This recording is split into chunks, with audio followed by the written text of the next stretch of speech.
2 giorni di eventi, 27 e 28 marzo, incontri, dati, tavoli di confronto, il tutto dedicato al mondo della bicicletta in occasione del Veneto Bike Forum organizzato dalla Camera di Commercio e Venice Promex al Centro Culturale San Gaetano di Padova. Occasione per comprendere le potenzialità di un settore in grande crescita. La produzione di biciclette in Europa registra un più 18%, il Veneto conta 180 produttori e oltre 900.000 cicloamatori ed è la prima regione per cicloturismo, primato che strappa il Trentino, che passa in seconda posizione, seguito dalla Toscana. È un'iniziativa nata in collaborazione con tutto il sistema economico padovano e non solo, e vuole portare ed esaltare e mettere alla luce un'economia, la cosiddetta bike economy per l'appunto, che è molto importante per il nostro tessuto imprenditoriale.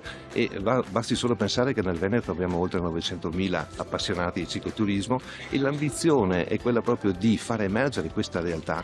A livello nazionale nel 2022 sono oltre 9.500.000 i turisti che hanno scelto la bici per le proprie vacanze, girando in sella in lungo e in largo l'Italia, che dal punto di vista economico registra un fatturato annuo di 1,5 miliardi con oltre 2 milioni di bici vendute, di cui 643 milioni di euro realizzati grazie all'export. Il Veneto vale oltre il 20% degli arrivi nazionali, grazie a più di 700 percorsi tra piste ciclabili e itinerari unici, ma ha ancora molto da fare. Secondo i dati SNART, l'Istituto Nazionale Ricerche Turistiche, in collaborazione con il settore camerale nazionale, in Veneto si contano oltre 48 strutture bike friendly, più 12%. Non bastano se pensiamo alle possibilità che questa regione può offrire. Gli albergatori veneti non possono considerare una rastrelliera per bici un servizio bike friendly, servono servizi strutturati e mirati, percorsi segnalati anche tramite app, guide competenti, assistenza, riparazioni e ricambi. Un snack quando rientra il ciclista,